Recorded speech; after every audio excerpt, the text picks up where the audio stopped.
can't stop me, I'm unbeatable, I'm unbeatable, I'm unbeatable. I'm unbeatable. Couple minutes on the score. Every time they wanna clash, the winners kicking through the door. I am unbeatable. Chances running out of start, and we're running out the clock. I fail once, never stop. I am unbeatable. I am unbeatable. I am unbeatable, yeah. I am unbeatable. I am unbeatable, yeah. I am unbeatable. I am unbeatable, yeah.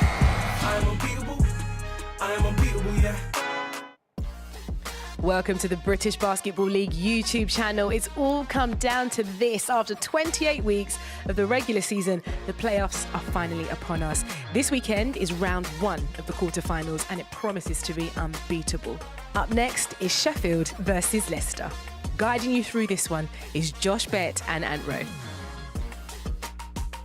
Thank you, Jeanette, and welcome, basketball fans, to the Cannon Medical Arena. We're live here in the south of Yorkshire. This is British Basketball League playoffs, and indeed our hosts, the Sheffield Sharks, will be taking on the Leicester Riders.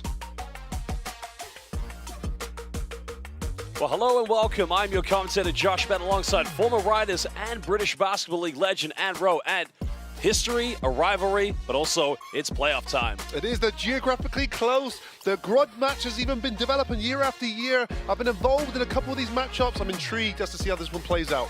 Well, these two teams have met at 2 finals at the O2 Arena and at Wembley, but now we're going to take a look at the starting lineups. Well, we'll start with the Team Alliance team. They're going with Del Pesh, Ratino, Devel Ramsey, Otto Rock, and Malik Green. Your starting 5 for your Sheffield Sharks. Well, the Leicester Riders, coached by the great Rob Paternoster, and you did play for him back in the day, Russell, Walker, Thomas Holmes, and Teddy Buckets Allen. There's your starting lineups for the visitors, the Leicester Riders.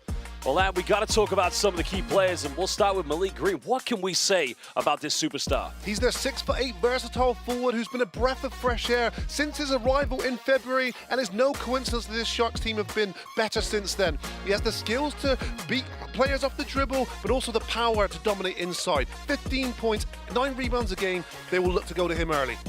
Well, there's your player to look out for the visitors, but now we got to talk about Monsieur Buckets. He has been phenomenal this year. He's the superstar that's generated a lot of hype, but he's delivered.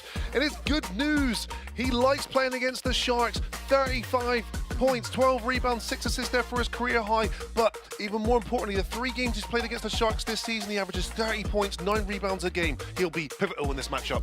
Well, you said both coaches started in 2008. They have a bit of a friendship and a rivalry. But basketball fans, we're going to take a short break, and we will be back momentarily.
Atiba Lions, of course, once a former player with the Sheffield Sharks, taking over in 2008.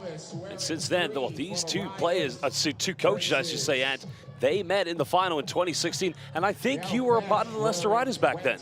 I did, yeah. That was the last game of my professional career, that one, Josh. Well, of course, what a final it was. And indeed, it was the Sheffield Sharks who took the spoiler. The Leicester Riders will get the first possession. Now, Anne, looking at the 4 times these two teams have played each other, you know, Sheffield won the first game, but along came Teddy Allen, and since then it's been 3-1 in favor of the Riders. Yeah, and he's had big performances in each of those, averaging 30 points per game in this matchup, so look for him to do damage from beyond the perimeter. Well, no Bennett Cook tonight. Zyda Rock trying to go down the middle, goes in, finishes uncontested, but going back, no big here for the Sharks, no Bennett Cook. Is that going to be a problem here for Sheffield? Well, we'll see, but on that occasion, there was good interior protection there, and then Zyda Rock just runs the length of the floor for an easy layup. Good signs for the Sharks early on. Well, they signed Teddy Buckets by the second time they met, and, you know, Teddy's numbers, they have been impressive, especially against the Sheffield Sharks. They have. He likes to shoot the ball, and you know, Sharks, remember, they're one of the best defensive teams in the league this year. They allow the least amount of points, 79 points per game. So, but one of the things they haven't been able to remedy is this guy, Teddy Allen, who averages 30 points against them. And you mentioned this. You spoke about this pre-game. He scored, I think, 89 points in 3 games against Sheffield. You got to think the game plan tonight. Atiba Lions probably saying to his players, listen, we got to take care of Teddy first, and then the rest will sell itself. But at the moment, Ratino down the middle, unable to get this. Delpesh battling for an offensive ball, but, you know, going to Sheffield, having a backup like Delpesh, not a bad option as well. No, of course. You know, Delpesh is earned himself good quality British Basketball League experience over the years, and at an occasion like this, these are the guys that you'd want. Well, Green fumbling the pass. Holmes trying to go all the way. Hangs up in the air, and again, both players from both teams getting inside the key and causing each other problems. Good work there from Jaron Holmes, just to find a little gap in the defense there and took it straight to the rim. Nice finish. Well, Leicester at the moment putting their hands in the passing lane. I mean, they've come out with a very much determined, hungry attitude here, Ant. Well, it's do or die, Josh. I mean, look, we've got a 3-game series this year in the playoffs, which is really exciting, but what you don't want is you don't want to give up possessions, because you never know if you can't rectify those. So this is one of those games now which sets the stall for the rest of the series. Zyda Rock goes to the 3. Defense goes under the screen, but unable to connect.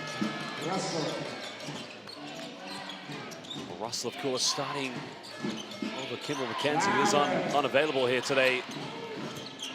They still have Teddy Allen. Allen kicks out, finds Holmes. 3 is up, and the Riders coming out with a lot of confidence, leading early by 6 points. Good play there from the Riders. I like that because it's off the penetration and kick, and Jaron Holmes there steps into that one confidently. Good signs as well, because he's been someone who's been struggling with injury later in the season. Well, Ramsey hitting his first 2 points of the game. They need him to get going. He needs to be the X factor tonight for Sheffield. Yeah, and he can be in this fixture as well. Against the Leicester Riders, he averages 17 points a game. Ordinarily averages 11, so he's up and above his averages here. Well, Buckets trying to go for the step back, unable to connect. Sheffield looking to make this a 1-possession ball game. Green guarded by Myron Thomas. Looking to ISO. That's going to be an offensive foul. And you know what's interesting? We've already seen 1 turnover, and Sheffield, actually the best team in the British Basketball League for taking care of the ball. They don't beat themselves, Josh, and what I mean by that is they do very few unforced errors, turning the ball over. So if you're going to beat the Sharks, you have to do it by good offense and hard-nosed defense. Still trying to isolate, shift and chase, goes up, gets rejected. Well, Green with the beast block. Wow, he came across there so quick. And what's really impressive about that for Malik Green, he picks up an offensive foul. Ordinarily, players are a little bit cautious, especially the play after picking up that second foul, but not in this occasion. Malik Green comes across, perfectly timed block. Well, I love the hesitation by Russell, but again, it just wasn't meant to be. That's the kind of beast mode playoff basketball you have to play here tonight in Sheffield. Ramsey thought about taking the 3. Green has it contested. That's way off the mark, and probably not the right shot the Sharks want to go for. Early in the shot clock, wasn't it? Didn't really make the Leicester Riders defense move too much or have to work too hard. Thomas down the middle, bumping it again. Tough play. Well, that's the aggression Rob Paternoster wants from his bigs tonight. Yeah, positive start. Myron Tomlin taking it straight at Malik Green. Intelligent play as well, because he'll be conscious that Malik Green picked up an early foul. Well, this is where the absence of Bennett Cook is going to be a problem. Buckets going in, finishing the transition play. Now, interesting, we talked about transition buckets at the beginning prior to the game, and fast break points is almost like an anomaly between these two teams. But so far, Leicester taking advantage of it. Well, and certainly what you'd want to do is you want to take advantage of those fast break points before the best half-court defense gets set up. Well, good close out in the corner by Russell. Now here, Leicester have a chance. Thomas goes in, throws it down, and fast break buckets converted from turnovers is becoming the DNA of the Leicester Riders' hands. Wow, what a start from the Leicester Riders. And the Sharks look like they're lethargic. They look like they're stuck in treacle. And quite the contrast for the Leicester Riders, who've adjusted and injected energy into this game from the jump. I'm just so impressed that when they come up with a loose ball or a turnover, and maybe it's having Teddy buckets, they're getting out of transition. Now, the third time they met this season, these two teams had a combined total, I believe, of 52 transition buckets, but went in favor of the Sheffield Sharks. But it's something we haven't seen in the other three games. So far, Leicester showing a new identity. Well, you have to sometimes recreate yourself when it's do or die basketball and playoff basketball, and Leicester Riders just look like an inspired team right now. Look, a long way to go, and Coach Atiba Lyons will have called this timeout to send some messages to his team that they don't want this one to get out of hand, but an encouraging start from this Leicester Riders. Well, again, you look at the last four fixtures, losing 3 in a row. Eagles, Flyers, and Giants, of course, winning against the Surrey Scorchers. That was on the road at the Surrey Sports Park, but confidence doesn't seem to be a factor or a hindrance here for Rob Paternoster's team. No, really positive start, and I think what is encouraging, they've done off their energy. Look, a significant loss in Kimball McKenzie, who is not with the team today on personal reasons. He's their point guard, he's their floor general, and they've got Shashan Russell now with the keys to the team, and he's a rookie professional, played Florida Tech last year, posted some really big numbers in NCAA Division II, playing in college, but nothing's quite like the pros. Well, I tell you what, an interesting thing you just said there. Russell playing at Florida Tech, his coach, the great Billy Mims. And Billy Mims was head coach of the Leicester Riders when they first met the Sheffield Sharks in the postseason in 2001, and that was at Wembley Arena. That was the first time they ever met. It wasn't even the playoffs, it was the final.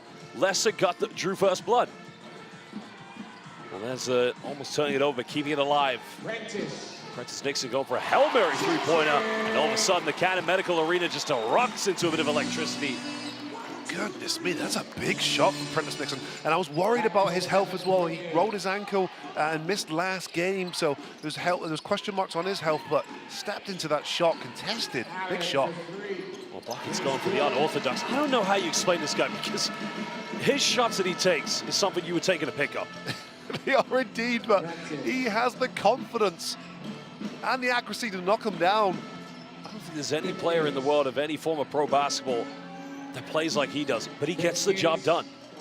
Wow, good rebound from Kipper Nichols, and puts it back and one. We'll go back to the first time these two teams met at the beginning of the season when Sheffield won. Of course, they had a 7 or 8 point victory, no second chance points, but tonight, trailing here, and they've got to find other ways to score. Wow, Kipper Nichols just jumped in between two Riders jerseys there and just snatched it out the air. And there's the second chance points already, Josh. Now in his 4th season here with the Sheffield Sharks, joining during the lockdown COVID year, but he's unable to convert the three-point play. But it's fair to say he really has become a local Yorkshire lad, if you think about it. He loves life, South Yorkshire that is. He loves life up there. Really has been a fan favorite. Well, what Coach Lyons has done a great job of is having continuity with his clubs. And he's got Bennett Cook, he's got Routinho. Well, nice play by Green. He's got to finish that one. Comes up with his own rebound. Nixon left wide open, uncontested, 3 is up. Sheffield failing to take advantage. Yeah, Riders dodged a bullet there. I mean, Prentice Nixon, that was easier than his first 3 made when that was deeper and heavily contested. Perhaps had too much time to think about that one. Well, Russell finds a bit of space, goes in, no help side defense, and Sheffield pay the price. And that's where the omission of Bennett Cook hurts them. You know, he would have stepped in there. You're 6'10", contesting shots, blocking up the lane. Well, it's such a small lineup they've got here, but who's playing the 5 role right now here for the Sharks? It's got to be Kipper Nichols, I think. Yeah, I mean, Malik Green and Kipper Nichols be sharing that role, but you're right, there's not a natural centre in at the moment. And offensive foul here for the Riders, who illegal screen, but which looks like for Mo Walker. This will be a turnover of possession here now for Sharks. Well, Basel fans, we're going to take a short break, and we will be back momentarily.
Welcome back. Ed Udansky, our head referee, having a word with Atiba Lions. Atiba's team at the moment taking their time to settle into this game, but no Bennett Cook here for the Sharks, no Kimball McKenzie for the Riders, as now Connor Washington's on the floor ends.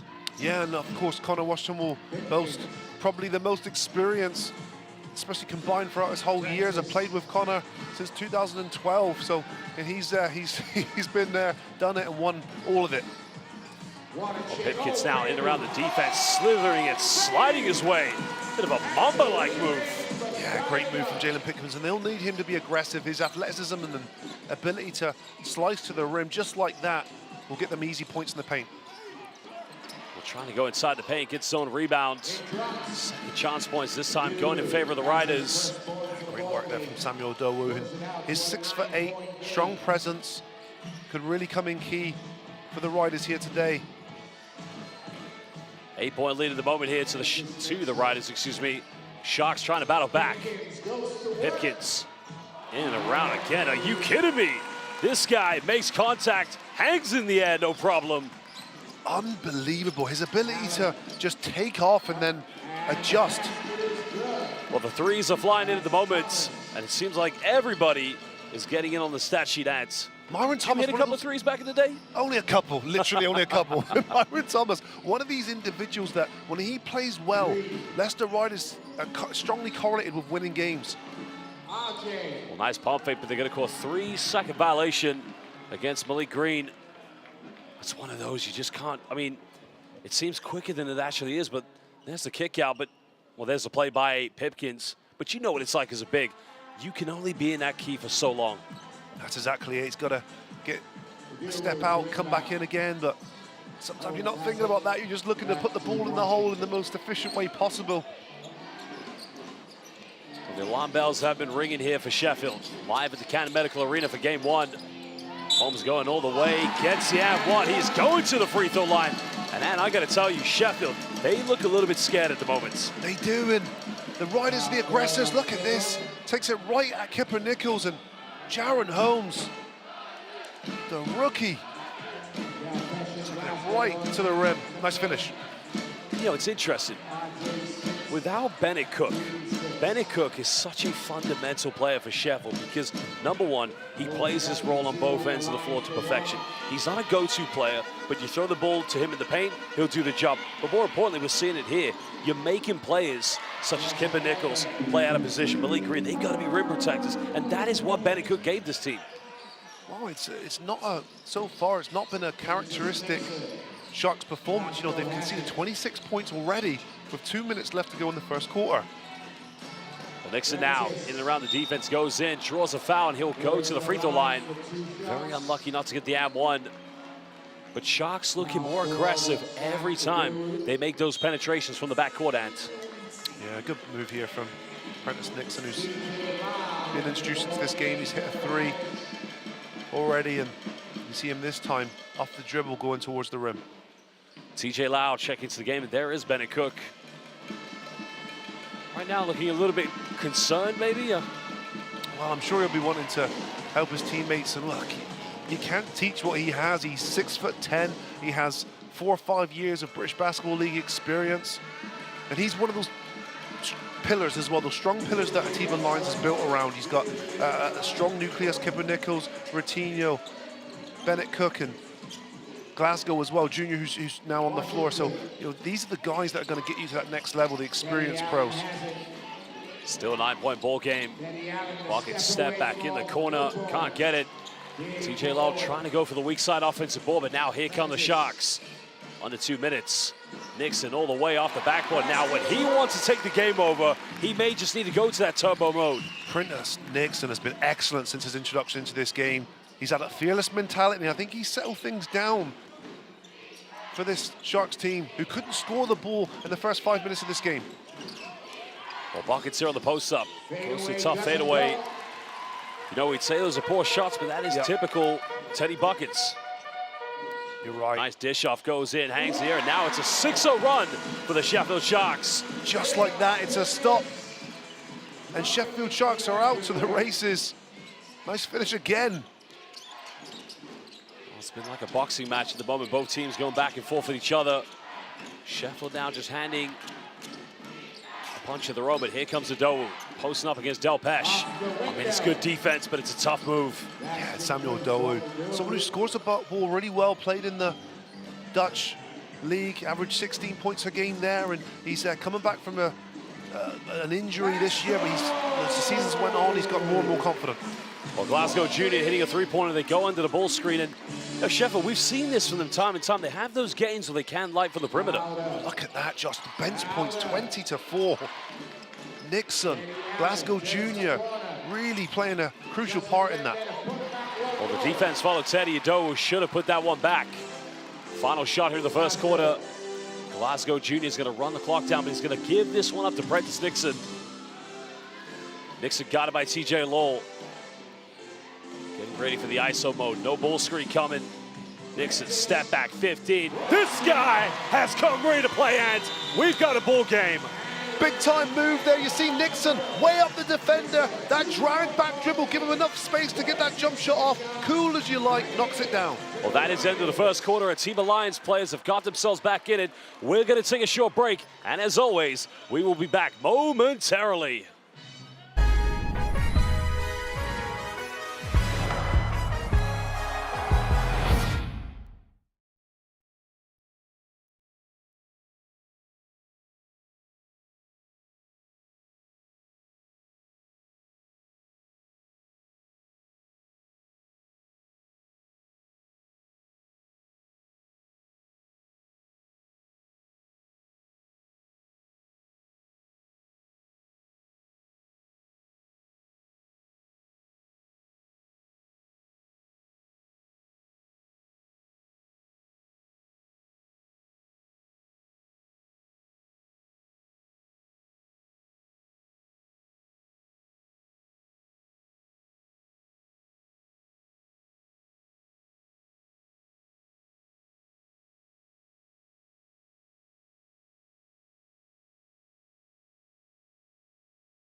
ISO mode.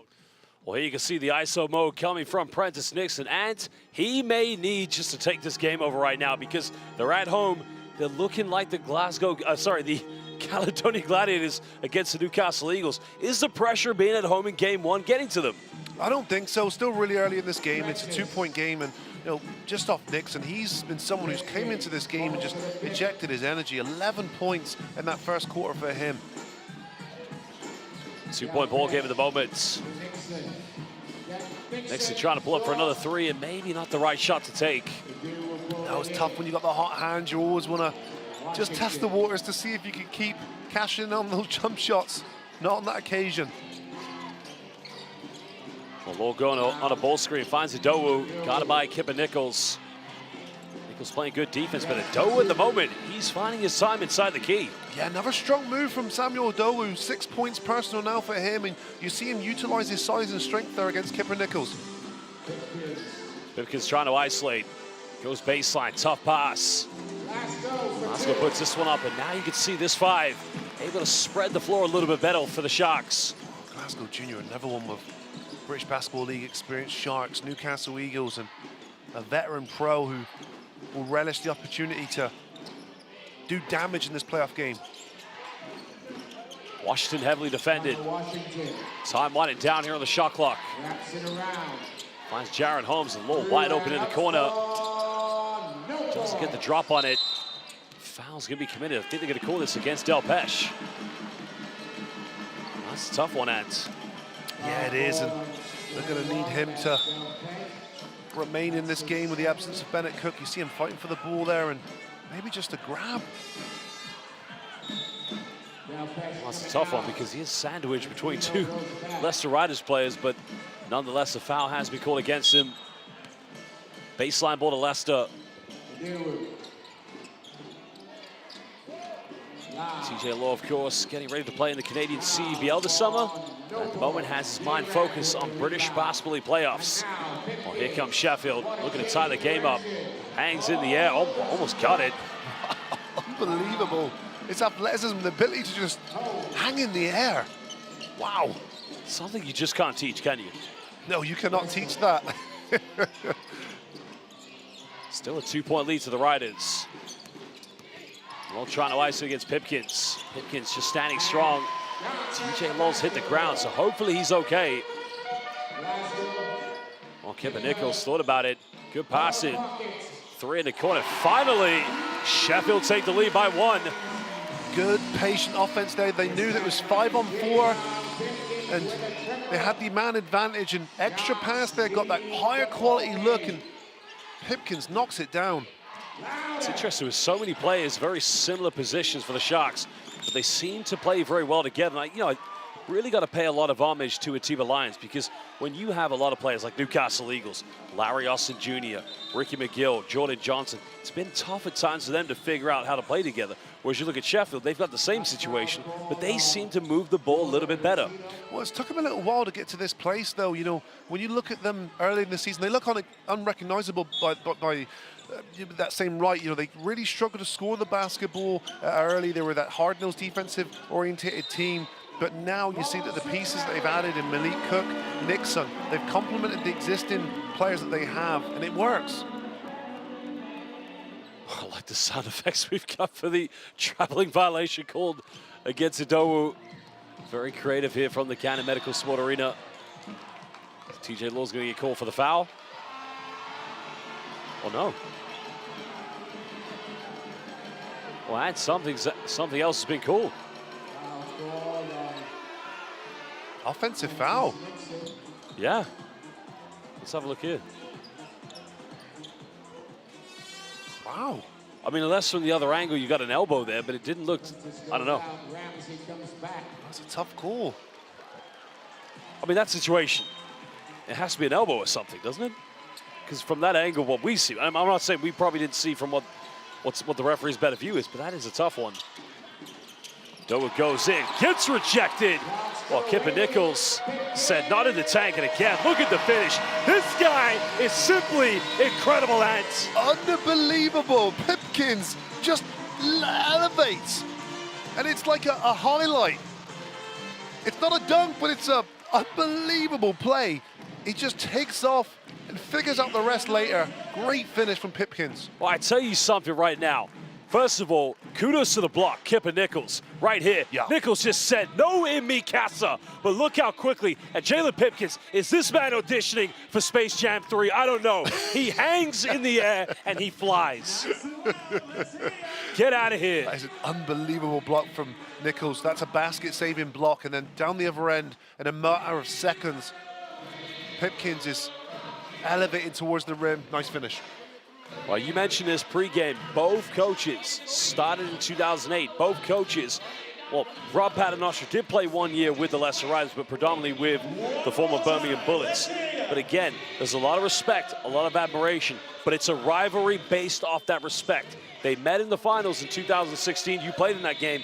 Many would have said Leicester were the favorites going in, but slowly, quietly, but undeniably, Leicester, somehow, they find ways to prove the odds. They do, and that's why this rivalry has just grown over the years, just because there's been so many of those games, those instances where the underdogs have prevailed. And I remember 2012-13, we were on pace to do the quadruple, and the one team that prevented us from doing that was the Sheffield Sharks. So the cup or the trophy, though? Trophy. Trophy, that's right, I remember, yep. Yeah, they stopped us from doing the quadruple, which was it was painful, and I remember playing them in the league a week or two after, and we beat them by 40 points just to show, just for them to understand our displeasure. But Sheffield Sharks have had those battles all throughout the years with Riders. That trophy final, I was 23, getting late deadlines on my dissertation, but still somehow managed to pass with a very useful, we'll just say a degree at some point. Well, under 6:50 to go here in the second quarter. 3-point lead to the Sharks. Traveling violation called against Glasgow Junior. The margin for error in this game of playoff basketball, very, very thin, Ant. Yeah, it's 5th turnover now for Sharks. Remember, this is a team that averaged 11, so a good chunk of that already. I mean, Ed Udansky's made the right call. I mean, could be playoff basketball, could be preseason. Could we pick up a Clapham Common? That's a travel any day of the week. Now we're going to send the shot clock. Russell trying to find an opening. Russell now in and around, and that's going to be a 3-second violation. Surely second one we've seen tonight from both teams here. One apiece on the 3-second in the key today, Josh, already. Big guys just camping in the paint.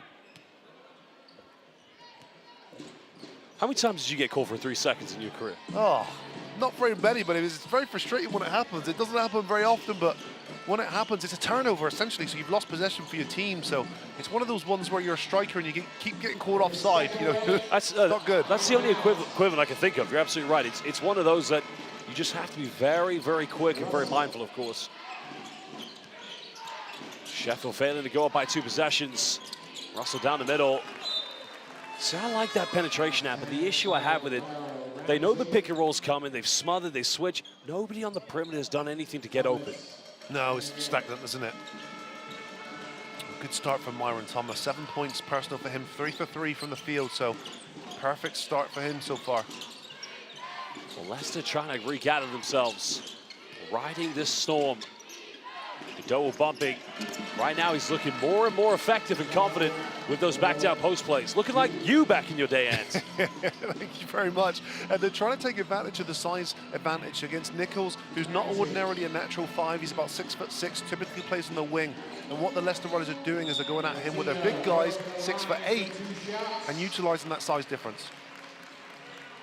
Of course, the foul has been called.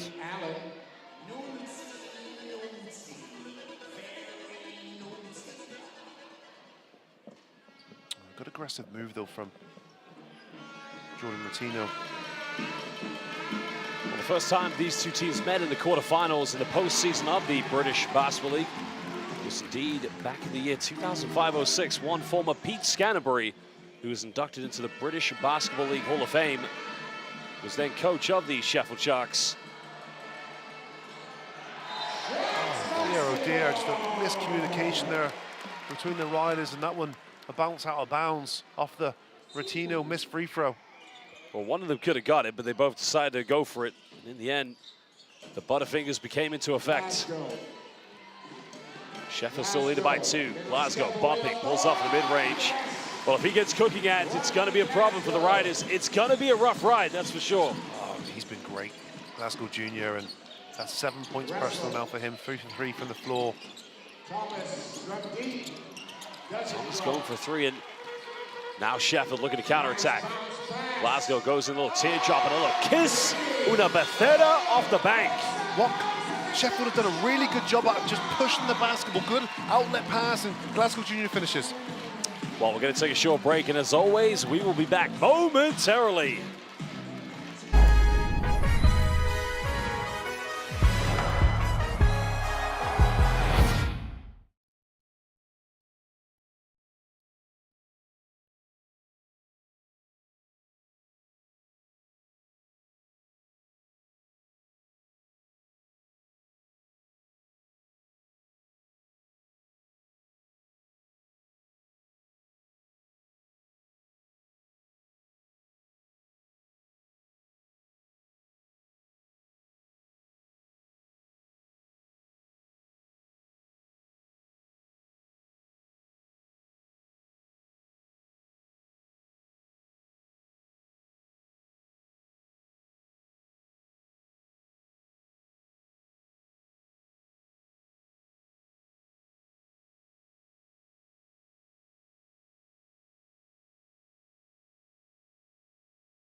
Welcome back, British Basketball League fans. Second part of the second quarter.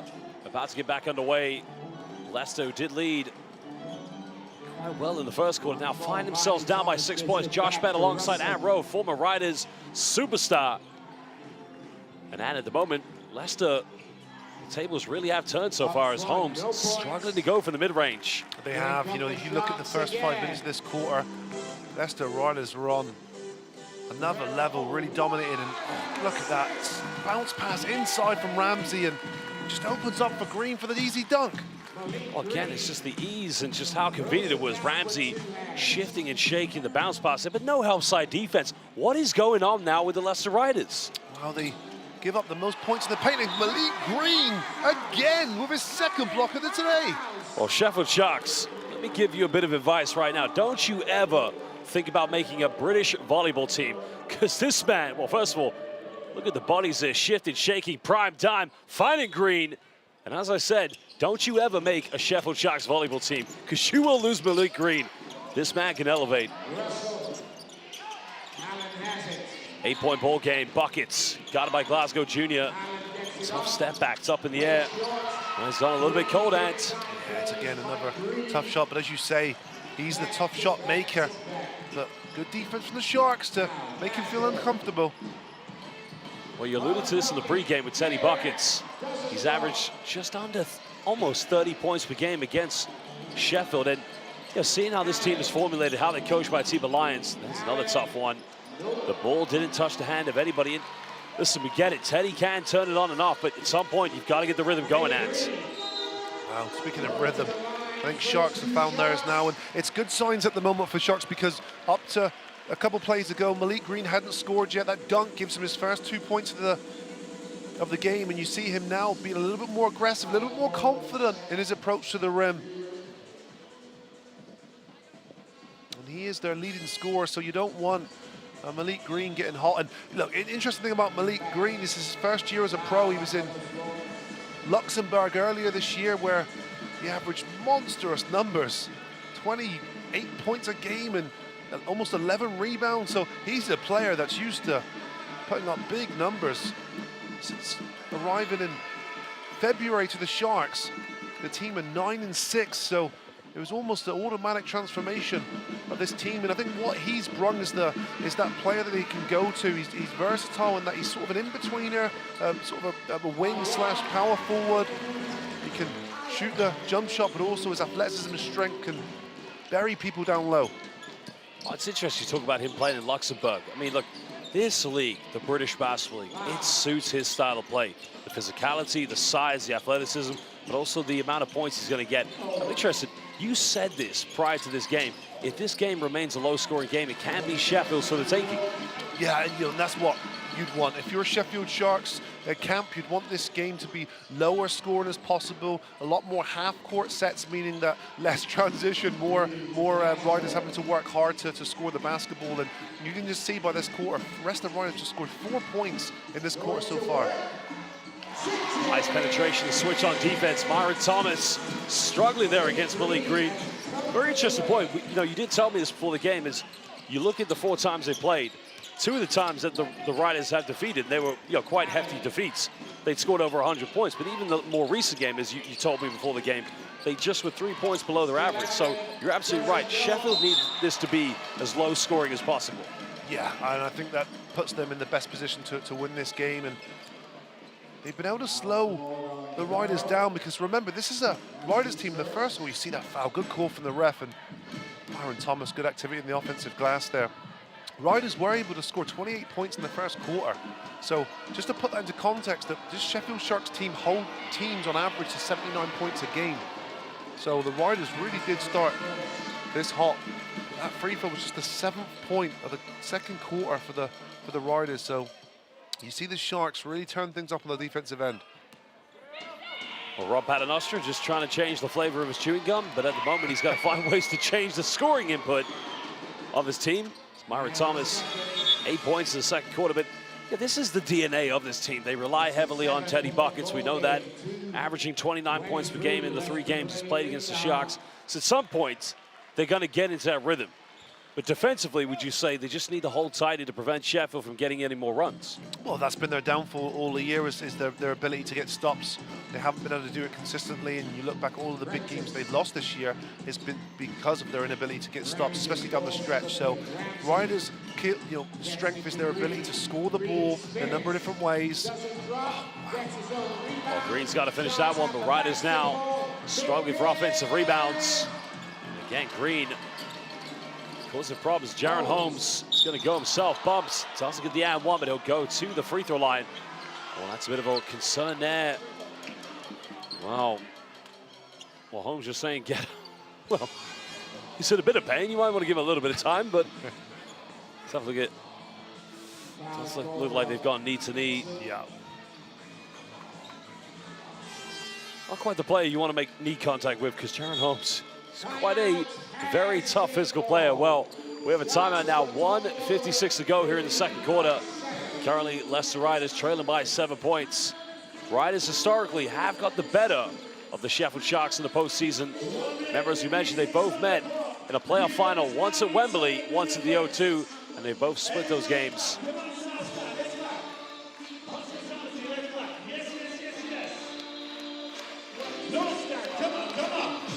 I can be assured right now, one Sheffield Sharks fan is probably having the time of his life, Mr. Mike Tuck. I'm sure he's enjoying himself, but things could change in the second half. You never know. Mike Tuck was part of a lot of these battles over the years, and I remember one in particular, 2015-16, where he won the MVP of the playoff final. Well, speaking of one legendary Mike, we just saw another one, Mr. Legendary Mike Shaft. And I don't know about you, but I remember being 6 years old going to the Birmingham NIA to watch one Thames Valley Tigers versus a former Birmingham Bullets. And there was a legendary man called Mike Shaft. And then he was on Sky Sports commentating the former London Towers. This man right here, give him some credit. You know as well as I do, Ant, he is one of the founding voices, one of the biggest influences of the British Basketball League. Even hearing his voice now, it takes me back to my childhood. He is just such a great influence for the British Basketball League. Well, and of course, he's just announced his retirement, so this will be his last season doing what he's doing what he's done for so many years in the British basketball scene. Now, did you know that he was also on an episode of Emmerdale?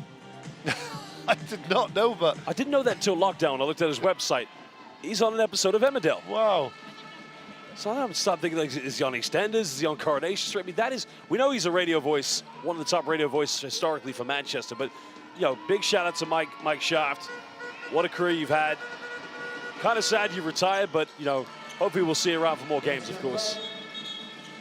Wow, there's certainly a lot of drama in Emmerdale, and there's some drama heating up here as well. 5-point game as Jaron Holmes closes the gap. Well, Glasgow Junior going to the bench. He'll take a breather. Since coming back from injury, I mean, they've already brought in reinforcements for this team, but, you know, it's such a talented backcourt. Prentice Nixon, Jalen Pipkins, not to, you know, Glasgow Junior as well. And what I like about this team, they all feed off each other. When you've got a point guard like DeVell Ramsey, who acts like a floor general, getting people into sets, getting the spacing right, there's no reason why this team can't go as far as they can go in the playoffs. No, and they're trending in the right time. As I say, they had their difficulties early in the season. If you can have difficulties, have them early. And Coach Atiba Lyons has brought in some guys, and even guys such as Glasgow Junior here, Rodney Glasgow Jr., he's someone who's coming back from a season-ending injury last year, so it took him a little time to get comfortable, and boy, is he a player that you welcome coming off the bench. Leading by 5 points, under 2 minutes. Ramsey's going to bring the ball up for the Sharks. Wow, we're seeing a 2-3 zone defense, and it's going to be interesting to see how Sheffield try to break it down. Green at the high post. Pretty sure Doe would try to elevate and block that one, but 2-3 zones. Historically, how did you and the Leicester Riders used to break those down? Well, you'd always want to use it off penetration, so you want to do as much as this as possible, where you're using the dribble to attack the defense. As TJ Lowell picks up an offensive foul there, so it's going to be a turnover for the Riders. But against the zone, you want to pass the ball, you want to move. The worst thing you can do against a zone, you see the offhand here from TJ Lowell. Yeah, good call from the ref up there. But you want to make that zone work. You know, the worst thing you can do against a zone is just be stagnant and not moving, and especially not penetrating. So you'll see if Sharks get Riders to come out of there, which it looks like they have. It looks like they're back to man now. Well, they definitely come back out of it. They saw how easy it was for Malik Green to get it at the high post, but now they've got bigger troubles. Ramsey, tough contested three-pointer. This is the problem here for Leicester. I mean, look, Kipper Nichols has stepped out of bounds, but Sheffield, to me, and they're just a little bit more hungry than Leicester at the moment. They wanted a little bit more. And when you see a team relentlessly go after offensive boards like that, that's something that's going to infuriate Rob Paternoster at halftime. Yeah, it's a tale of two quarters, isn't it? Because the hungry team was the Leicester Riders. Now it's been a complete contrast here in the second quarter. Well, quick shot here for Myra Thomas. Could have gone for the handoff. Here comes Sheffield. Green guided by Adowu. Again, everything starts here with DeVell Ramsey. Patient build-up from Sheffield. Going down low to Kipper Nichols, goes for the fadeaway. It's too easy at the moment here for the Sharks. I'm starting to think at halftime, maybe in this timeout, that maybe Rob Paternoster is going to look at his assistant coaching staff and say, we need a bigger boat, because the Sharks, they are just too dominant. They are, and it's looking like it's coming easy, doesn't it? And I think the worrying thing at the moment for the Riders is nothing's working on both ends of the floor. You see here defensively, it's just a one pass inside, and it's an open jump shot, essentially, for Kipper Nichols. And on the other end of the floor as well, you see a one-pass shot from the Leicester Riders. So Sharks aren't having to work very hard on the defensive end, and what that does is you're conserving energy. You're not having to work very hard on the defensive end, which means offense becomes a lot easier for you. So at the moment, the Riders have got two disconnects. They're not applying themselves on the defensive end, but also they're not getting good shot selection on offense. The issue I have with Leicester's defense, we've just seen in the past two plays. They go to a 2-3 zone. It's too easy for them to get the ball at the high post to Malik Green. Then we see the same thing in the low post. Listen, we know Teddy Buckets, he's predominantly an offensive player, but you cannot let Kipper Nichols just have a free post entry right down the middle. It's got to be more aggressive. You play for Rob Paternoster. You know what it's like. Oh, of course. And my teams were constructed very differently to these teams. You know, this team this year has won games for outscoring the opposition. based because they got individuals such as Teddy Allen here, who scored 30 points a game against the Sheffield Sharks. But the problem they've got today is no Kimball McKenzie. Him missing is a huge piece, not just of his scoring ability, but because he's the floor general. He orchestrates the offense. He gets everyone involved, and even inbound on the ball here now, TJ Lull, he's a player that's been injured recently, so trying to incorporate him back in as well, it's going to be essential for this Leicester Riders offense. I mean, I'm just going back to the days when you had teammates such as Andrew Sullivan, Yorick Williams. You make those kind of defensive plays, you guys are beating each other's throats at the moment. Listen, turnovers on offense, fine, but when it's that lackluster effort on defense, that's not happening in Leicester. No, it wasn't acceptable, but again, like I said, the game has changed very much, and players play basketball differently now as well, and that's the difference, right, between good teams and great teams. It's having those disciplines on the doing the dirty work on the defensive end. Ramsey now looking to isolate, got it by buckets, mid-range, doesn't get it. Leicester survived the final play. Well, basketball fans, the blood's in the water, the Sharks smell it. We're going to take a halftime break, and we will be back momentarily.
Welcome back, British Basketball League fans. This is Playoff Basketball. We're at the Cannon Medical Arena, where currently Sheffield Sharks have turned this one around. I'm Josh Bett alongside the great Ann Rowan. And the moment blood's in the water, Sharks, they're on the prowl. They are indeed, and boy, was this a complete contrast when you compare the first quarter and the second quarter. Leicester Riders were the brighter team early. They showed aggression, but it was the Sharks who snatched back that momentum in that second quarter. Well, we're going to break this one down through the statistics from the first half. And, at the moment, we talked about offensive rebound and Leicester getting out-rebounded by the Sharks' hands. Yeah, it's been that energy and the urgency from the Sheffield Sharks that have really been painful for the Leicester Riders defense. But more importantly, the one stat that's not there, bench points. 35 bench points against Leicester Riders 8. Big support off the bench there for the Sheffield Sharks. Of course, the three-point shooting, only 3 for both of these two teams at the moment. Neither team really getting to the charity stripe, but you know, at the moment, Leicester, they just need to find some form, somewhere to get themselves back in it. You know, right now, I think it's time we go back and relive the best moments of the first half.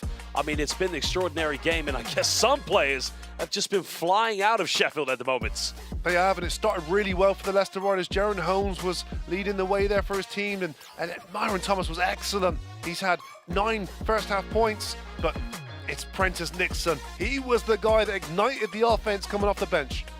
Well, Teddy Buckets got it going early on, but he's been a little bit cold since then. Glasgow Juniors, who mentioned, returning back this season from a season-ending injury, and so far he's been in the backcourt along with Pipkins. But we got to talk about this man here. I mean, Pipkins, he has been flying, but so aggressively. He's been excellent. What's good about Jalen Pipkins is that he's got high percentage shots around the rim, 11 first-half points for him, as well as Nixon, who hurt the Leicester Riders defense in a number of ways. Well, there you can see the rejection, but quickly, Sheffield getting out in transition. Remember, the first time these two teams met, they didn't have any second chance points, but also fast break points haven't been a factor between these two teams the 4 times they've met. Just an array of offense, everyone contributing from the Sharks team. You see the ball moving, everyone catch, ready to shoot the ball. It's a different feeling when you've got the ball in your hands so you feel like you're involved. Well, the first time these two teams met this year, Sheffield took the victory, but along came Teddy Buckets, and then he got 3 victories. We're going to take you back to the last time Sheffield and the Riders met. But remember, if you missed the first playoff game on Friday, don't worry about it, as we're going to show you also the highlights between the Eagles and the Gladiators.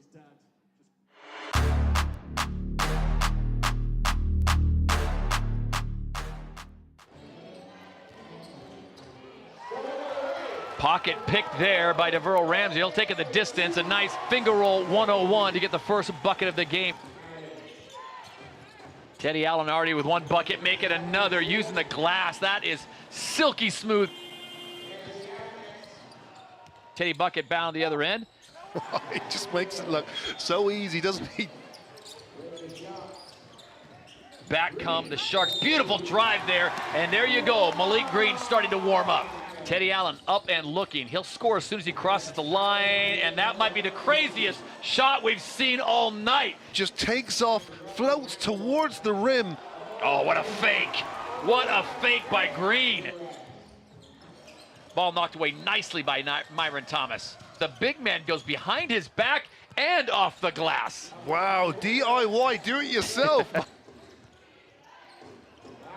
That ball picked off in midair by Pipkins. They've got numbers 3-on-1. Leave it for the big man. And a throwdown by Malik Green. Ramsey will come over and pick his pocket for the second time. If the Sharks can tie it or even get a 1-point lead, they're going to, momentum-wise, open this thing wide up. That is a tough Larry Bird circus shot. Guarded closely by Kimmel McKenzie. Look how quick he is. Del Pesh comes in. Nice post entry pass. Oh my goodness! Bennett Cook! Wow! And the leave for Blake Bowman. Oh, Ramsey was trying to get the alley-oop to Bennett Cook. It ends up in the hands of Pipkins, and man down. Oh goodness, yeah. man. Bad decision as well from Duke Shelton.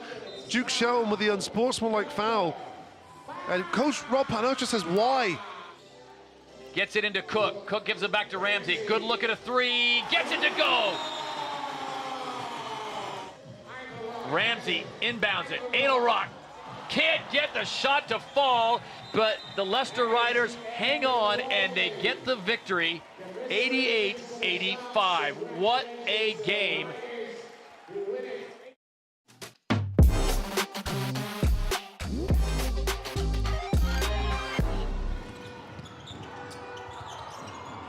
Well, down lane goes in, throws it down, and welcome to the Play Sport Arena. Darius DeFore running the floor. Great block. Getting rejected. Well, the Chief, he pinned him off the backboard like a magnet on the refrigerator. Johnson left wide open, hesitates, fires a 3, and tucks that one away, giving the Newcastle Eagles a 5-point lead. Defoe kicks this one out. Wow, Ward Hibbert may have intercepted a pass unintended for him. But again, Caledonia fumbled the rebounds. Johnson's made 1-3, and he makes another one, piling on the punishments. Good collapse defense coming from the Gladiators now. Can they chip in? Trailing by 4 points. And again, you can see suffocated defense, JT. Great job getting back in transition, taking those away, and then turning defense to offense. Caledonia, again, trying to chip in. This almost goes in. Gets the and one. Johnson down the middle, hangs up in the air, and again, somebody explain to me the physics of how he was able to make that shot. Wheeling the corner, three is up, and it's good. Now it's a 2-point ball game. And that's a great play. Oh, you can't let that happen. That is if a you're dagger. Taj Green. Time's winding down for the Eagles. McGill pulls up from 10 feet again, dissecting the Gladiators defense to pieces. That is a Oh my goodness! JT, are you kidding me? Ooh, Taj Green climbing the ladder. That's a high-level pass from Jordan Johnson. Behind the back, spin into the left-hand hook pass. Ooh. Well, Wheeling going all the way, wraps around again. Are you kidding me? BEA, beautiful play. Larry Austin comes up with it. Final seconds in. Johnson now had his face, but again, this guy delivering big-time three-pointer. Well, good anticipation. Johnson comes up with a steal. Ward Hibbett goes in. Ooh. Well, we are seeing some George Gervin-esque moments at the moment here in the fourth quarter. And another turnover from Caledonia turns into 2 Newcastle points. Newcastle Eagles, they will take game 1 here in the British Basketball League playoffs. What a victory for Mark Studel's players.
Well, good morning, good afternoon, good evening, and welcome back here to the Cannon Medical Arena. Here are the fixtures in the British Basketball League playoffs this weekend.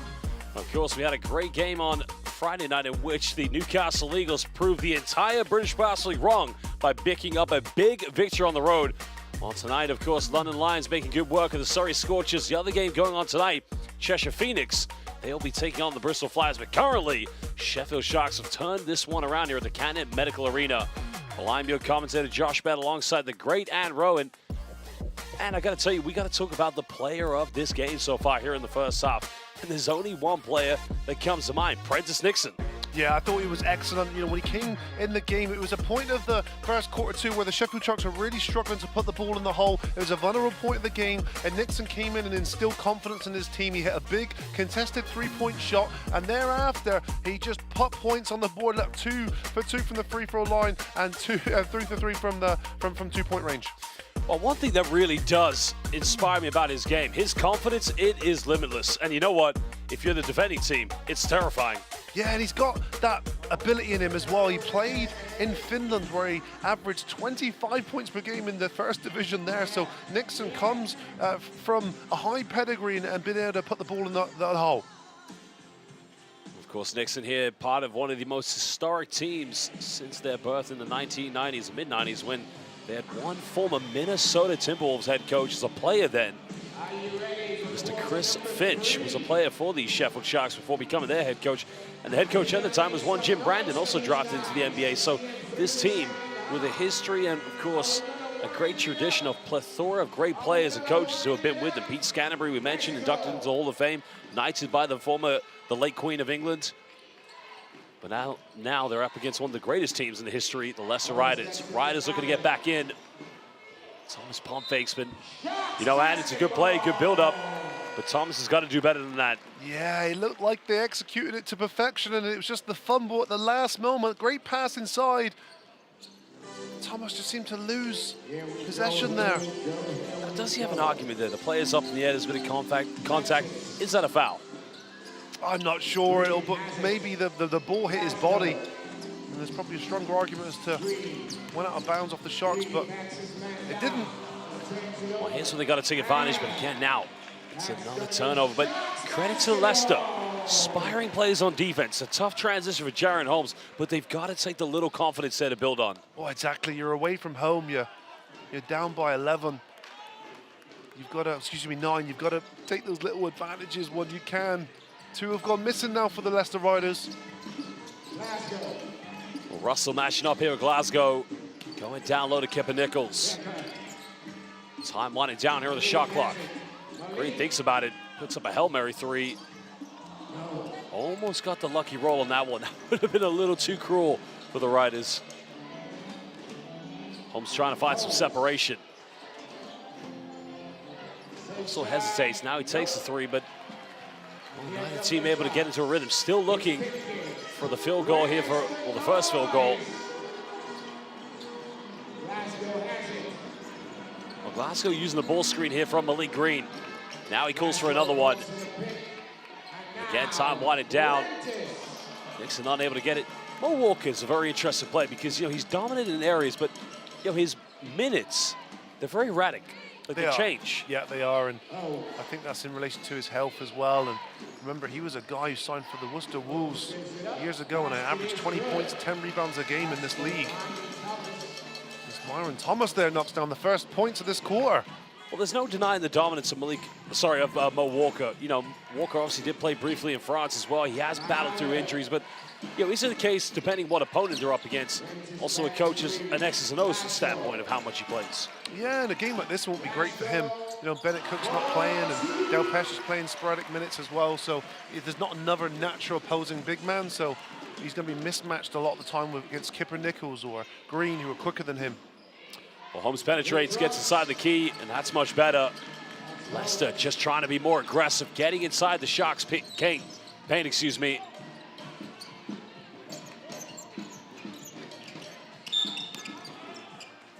Well, Nixon draws a foul against Teddy Allen. And that first step, it's so quick. I mean, you've got to be exceptionally agile to try and defend that one. Yeah, he's a tough cover, isn't he? Well, Paternoster does look very calm and composed at the moment, but I guess that's the experience of knowing how many times of teams have been in this situation. Glasgow made his last one, bit of contact, can't get it. Allen with a rebound. Leicester trailing by 7. Buckets in around the defense. Bumps goes in, and now would be the time for Teddy Buckets to get into that motion. Oh, it's a nice play, isn't it? I mean, that's the types of plays that can get his confidence going. Well, he does make it look very easy, but of course he has just such a phenomenal basketball vision and IQ. Again, time's winding down. Nixon contested three. Well, he's made one already. You just invited him to take another one. Wow, Nixon, just a man on a mission today. 14 points personal now for him, leads the Sharks in scoring. Extending their lead back to 8 points. Holmes trying to go ball screen here with Mo Walker.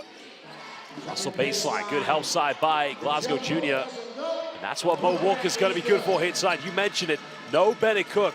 He should be able to get a lot of offensive putbacks. Yeah, and that's where the advantage plays into his favor. 6'10", big body, those putbacks. Well, the Sharks are making a splash. 2 threes already here in the second half. Back to a 9-point ball game. Thomas goes for a quick one. Good response. That's one of those. You make it, great. You miss it, is it too quick of a shot? Yeah, exactly, but he's retaliated and he's done it early. Well, Nixon down the middle, goes for a teardrop over Mo Walker. Now the defense on the Riders, I mean, it's becoming so discombobulated, Ants.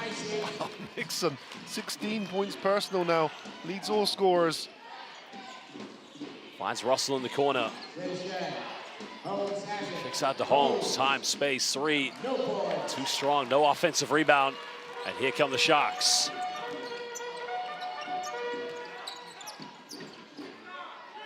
Nixon's going to use a ball screen here from Malik Green. Back to Green down the middle. Well, Udansky was wide open. It was right there, but I think he's expecting a baseline cut or something, but very uncharacteristic turnover here from the Sheffield Sharks. Great look inside though, and as you say, Malik Green didn't really have full possession. It just seemed to ricochet out of bounds there. Well, the benefit of having, I mean, look at the bench points at. Wow. That is, Wow. Charlotte don't win this game. Either something's wrong with the starting lineup or, I don't know, that's incredible. Holmes now, I think the foul could be called here against Mo Walker, but the question is, excuse me, was the shot taken before the foul? I believe it was, yeah. Let's have a look here. Watch Mo Walker. Still saying size does matter. Bigger is better. It does in the paint. Well, Nixon penetrates. Nice little teardrop, but he can't connect. Riders are going to cut it down to a 2-possession ball game. Maybe a 1 if they go for a 3-pointer. Bucket, step back, tough three. Well, it's on target. Thomas fighting for offensive rebounds, but well, this is how Leicester have become accustomed to playing this season here, Ants. Greener looked to isolate himself against Mo Walker. Good initial resistance though from Mo Walker. But this will be the mismatch. I was explaining, wow, Walker's done really well there. Green out of control. I'm confused about Green. Why not just take him out to the perimeter? You know, you can shoot the three. Bring Mo away from the basket. He's not had the best of time from the perimeter. Green, 18% this year from the perimeter. So it's not his strength, but what he is really good at ordinarily is breaking defenders down off the dribble from the perimeter. I agree with what you said. You're absolutely right. That's not his forte, but well, 4:23 to go here in the third quarter. Basel fans, Leicester trying to get their way back in it. We're going to take a short break, and as always, we will be back momentarily.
sellout crowd here tonight at the Cannon Medical Arena in south of Yorkshire. This is the second playoff game of today. Well, Surrey Scorchers fans quickly look away as London Lions win game one of the Copper Box 80-65. And, to get it back to 50 points, Surrey, of course, making a run, but they'll have a chance at home in London. Could they be on their way to, repeating? I think so. I think they've been the favourites all year, and they've won the British Basketball League very convincingly. And they'll certainly carry on that, being the top dogs into playoff basketball. Of course, one of the more traditional rivalries we've seen in the British Basketball League in the last few seasons, last 4 or 5 seasons, even the Vince McCauley days, is the Riders and the London Lions. They've met in the last 2 playoff finals. They've met in many previous cup finals, trophy finals, but things could be very different this season. A lot of people talking about the Phoenix and London, but looking at the Sheffield team, maybe they could be up there as well, but at the moment, they turn it over again. 4-point game, alley-oop. Oh, baby! Bit of showtime, Rough Rider basketball, finishing with an alley-oop. Good transition there. I like the spacing as well. And Myron Thomas skying high to throw that one down. Again, you like how quickly Leicester getting the ball out on the runs. Sheffield need a response. Nichols hanging in the air, draws a foul against Mo Walker. So he'll go to the free throw line, but it's a simple pump fake. Here we go again. This is Ant Rowe back in his Bunny days, back in his Plymouth days, baby. In my dreams. That's a good fast break though. And again, spacing is everything on offensive transition, and you see the Riders there taking full advantage of that. Well, Thomas has played some good minutes here tonight. He's really got to step up and deliver big time. He's got to be the mailman. He's got to help out, because Teddy Buckets has had his issues from the field. But still, for all Leicester's troubles, we've seen the bench points difference. 7 points in the third quarter. They're still right in the game, Ant. Yeah, of course. God, I just have a good ball game here, but that's been the difference. Has been the production off the bench from the Sharks. Incredible, 45 points so far off the bench. Just to put that into context, they average 30 points per game at the bench points for the Sheffield Sharks. So really good showing here from the bench. Ramsey getting called for the foul. It's only the second team foul against the Sharks here in the second half of the third quarter. But trying to find ways to stop this Leicester Riders comeback. Coming back. Make some noise to Kipper, y'all. Well, Kipper Nichols is going to leave the game. Coming back in, Malik Green, the player we chose to look out for. And it's been a standard game so far here for Malik Green. But going back to what we talked about earlier, Mo Walker's off the floor. I was thinking Green probably would have done a better job of bringing Mo away from the basket. The thing with Mo Walker is he's such a big player that he becomes an ultimate rim protector. Yeah, he's got a good positioning as well inside, but is the mobility, isn't it? Is he going to be able to guard the screen and roll quick enough, or is he going to be able to get over and play help defense fast enough as well? That's always the question with Mo Walker's his ability on the defensive end. 2-possession ball game. Sharks getting it back. Ramsey finding Malik Green. Here's the mismatch. Good hands by Myron Thomas, but Ramsey keeps it alive. Russell does a good job of keeping Green off the offensive rebound. That's disappointing for the Sharks because they had the mismatch there, Ant. Oh, Russell's done excellent. As Jaron Holmes, again, straight line drive to the rim. He's done that a few times here today, and Holmes will collect his 19th point today. Well, again, we talked about other players step again. Oh my goodness! Well, they don't come up with a loose ball, but Myron Thomas may have just jumped up to the ozone layer to reject that one. Somebody test the vertical on this man. It's a good block. Delpesh thinks he's got a jump hook shot there. Well, that itself is the true definition of help side defense. Foul's gonna be committed. Ida Rock will go to the free throw line, unable to connect with the and one. It's on Jaron Holmes. Yeah, Ida Rock will want that one back. Those are one of the ones where you want to be converting there. Good inside positioning, and as soon as you feel that contact, you want to power it through. Well, It's tough there because Myron Thomas was the closest help side defender, but if he comes over, Malik Green's going to be wide open. So you can't be curling or chasing those curl screens on an inbound. I mean, you know what it's like defending inbounds. It's tough, isn't it? But you've all got to be on the same page. That's exactly it. Converts the second free throw. Still a 3-point lead to the Sharks. Again, this is one of the more classical rivalries here in the British Basketball League. As we mentioned, they've met in 2 playoff finals, once in 2001, the other 15 years later. And they met in the quarterfinals for the first time in 2006. Big rebound, ripped down by Del Pesh. Green to Rizzino. Rizzino now getting the switch on defense. Green got it by buckets. Del Pesh trying to find a handoff. I'm going to ask you about that one, Ant, because I felt it was a little delayed, and I just felt on that one, Ida Rock is maybe just looking for it a little bit too much. I agree. I think he was. Wasn't a lot of options there offensively. And the whistle did come eventually to the great pleasure of Ito Rock, who had been waiting for that one, but split a couple of free throws last trip. Well, Leicester, again, getting closer and closer, but just unable to get this game locked up on tied terms. Ida Rock at the free throw line. And a very calm and composed Rob Paternostra. 5-point lead to the Sharks. Have turned this game around since the second quarter.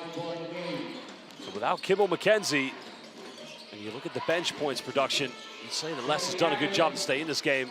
But Bucket's still struggling from the perimeter ends. Yeah, didn't look comfortable that rush that shot. Ramsey tries to go coast to coast. Thomas with the rebounds. Thomas tries to go himself, draws a foul, falls to the ground. You need to explain to me the physics and the logic of what he just did.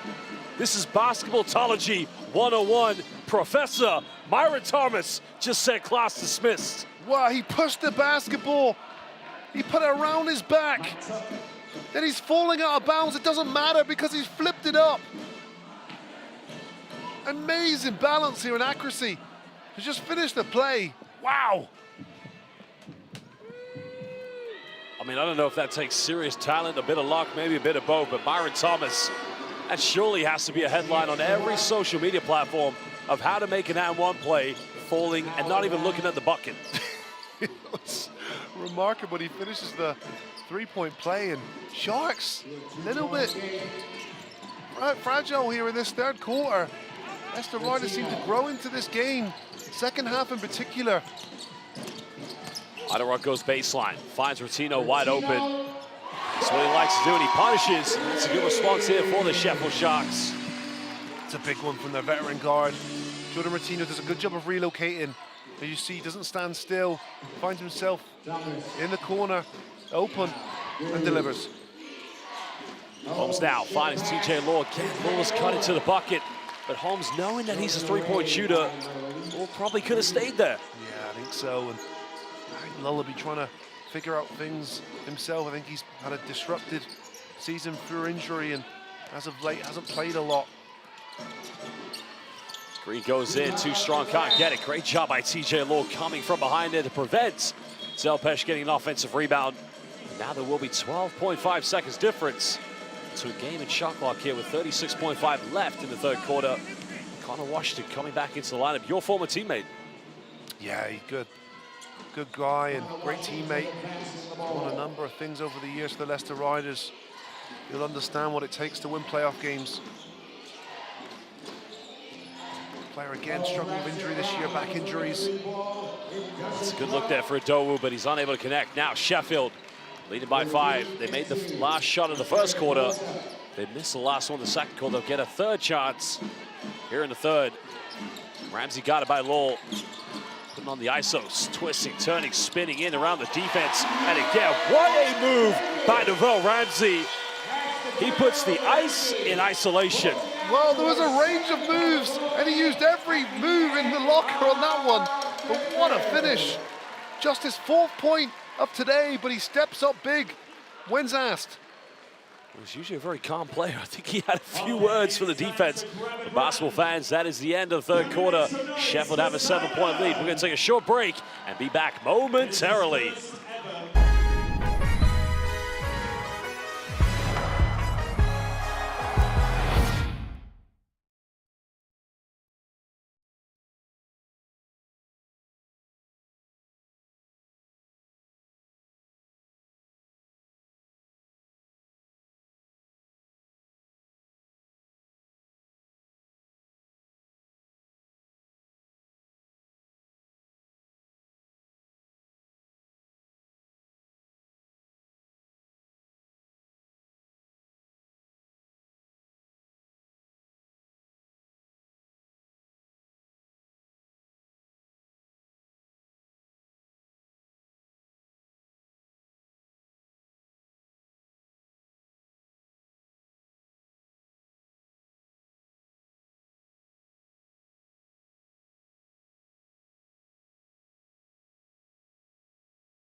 Well, this might be a combination of salsa, capoeira, led by a bit of Devel Ramsey. I don't know what you call that. NBA British Basketball League 2K move or something? It was incredible, wasn't it? Just his ability as well to understand where the defense was and exploit those small gaps in the middle. Great finish. Well, interesting to think Devel Ramsey playing in the playoffs here at the British Basketball League was once a teammate of Boston Celtics superstar Jason Tatum when they played for the under-17 United States. I think it was in 2015 in Dubai at the World Championship, the under-17 World Championship. And you know who else was on that team? BJ King. Wow. Yeah. Former Bristol Flyers wingman, now in the BBL in Germany. That's right, now playing for Hamburg Towers, yep. Oh, what a dime down low. He's got to finish it. Well, the foul's been committed, but that was a sublime dime. I believe it was from Idle Rock. Yeah, that's a great look.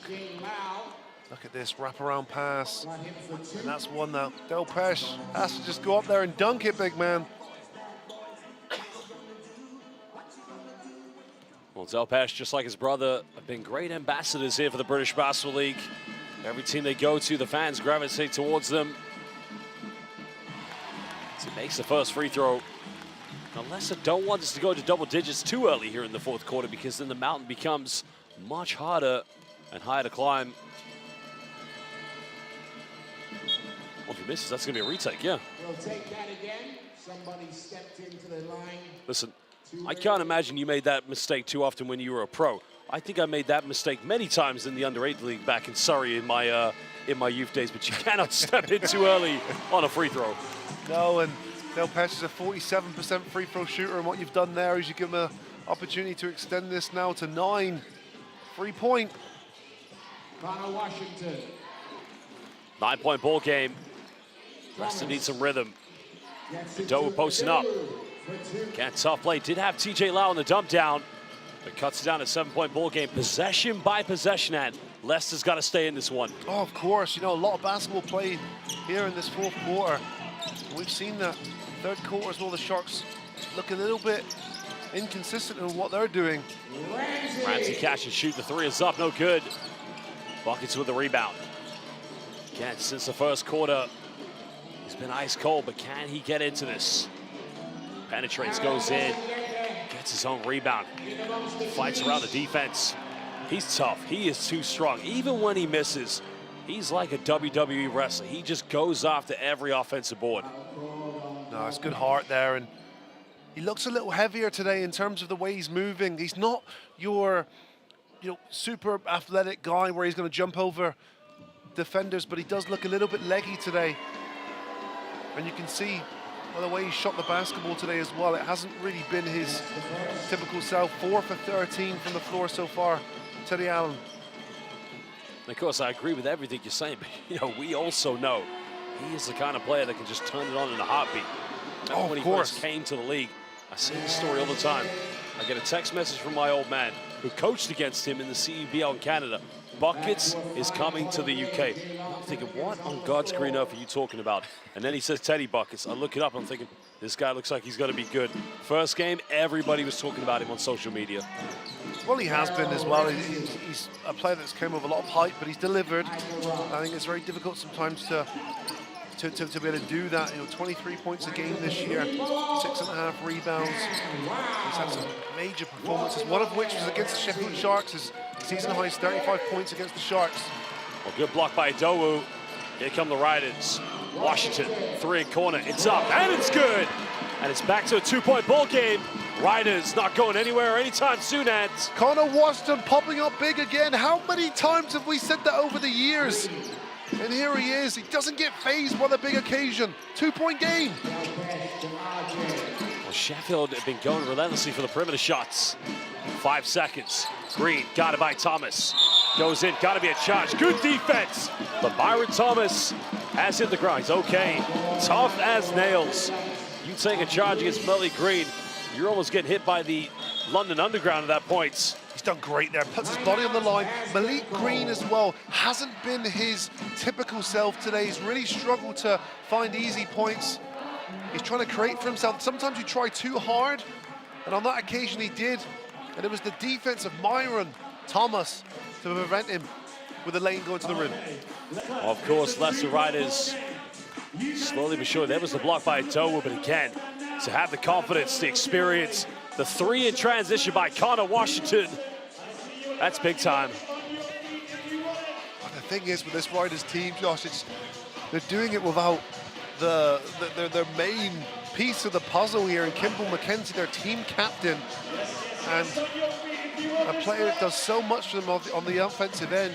13 points a game, 5 assists, but more importantly is his leadership and his ability to make big plays. You see the Leicester Rider fans who are enjoying playoff basketball. I tell you what, credit to those Riders fans.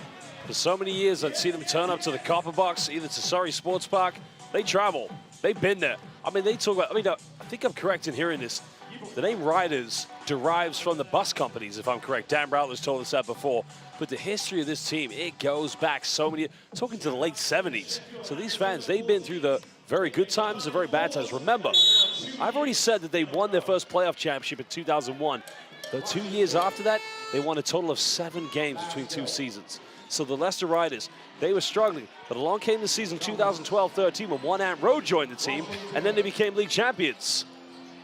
Oh, TJ Lowe with the follow-up. And again, tying the game up at 69 apiece. Riders back in this one. Goodness me, it was the confidence of Connor to shoot that 3, but then his TJ Lowe, that just came to life there. Great offensive rebound and putback. Well, this has been a great test for the Riders this season. Second year without Gino Crandall. Of course, losing many of their best players last season. Wheeling going to Caledonia. But you almost feel like you see Jeff Goldblum just saying in the lab at the moment, Leicester finds a way. Buckets. Again, what I like about that play, Ant, he didn't go out of control because he knew the charge would be coming. That's exactly it. He sort of slows it down. Look at this 11-0 run from the Leicester Riders right now, playing inspired basketball. But he slowed it down there. Didn't want to run the risk of having an offensive foul. Sharks have got a little hole to dug themselves out of now. Again, they've been going for those 3-pointers. They haven't dropped. You feel like a big bucket's coming here for the Riders. Ido in the post. Cross-court finds Lowell. There's a 3. It's up. Oh, my goodness! The Rough Riders, they've come ready here in the 4th quarter. 5-point ball game. Sheffield, they need a response, and they need one now. Wow, they needed TJ Lowe to have a big one. And it's took him a little time to get incorporated into this game.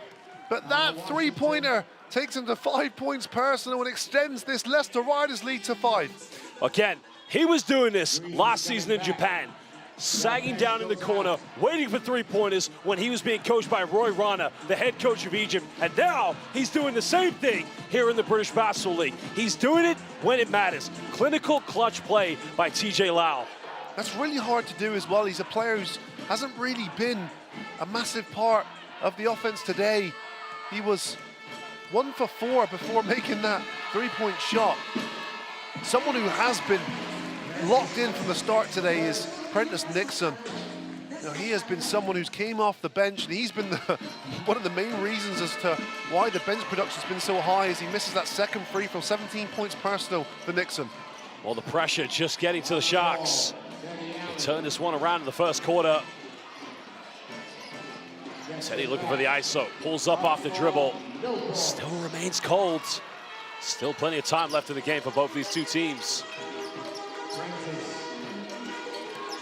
Nixon penetrates, nowhere to go. Sloppy play, no foul calls, and an unsportsmanlike foul is going to be called. Pipkins should have no arguments. Very inexperienced play there by Jalen Pipkins. Yeah, agreed. He didn't need to do it. It was a risky pass, high risk, high reward though on this occasion. And like Teddy Allen just, you think that Glasgow Junior will be able to come over there and help, but it's the hold. Well, it's going to be 2 free throws for Myron Thomas. Leicester will get the ball back. Just gets a shooter's drop. Of course, it's been a very transformative season here for the Riders. Lots of players came in this, all the pressure just getting to him, but they will get it back, as we mentioned. I don't think a team of Lions can have any debate. I mean, unless he's not talking about the unsportsmanlike foul. I imagine he may be talking about the play with Prentice Nixon, which I may agree with him. There could have been a foul called on that one. Yeah, it's just the errors from his team as well. Sharks don't turn the ball over ordinarily. Idowu off the dribble.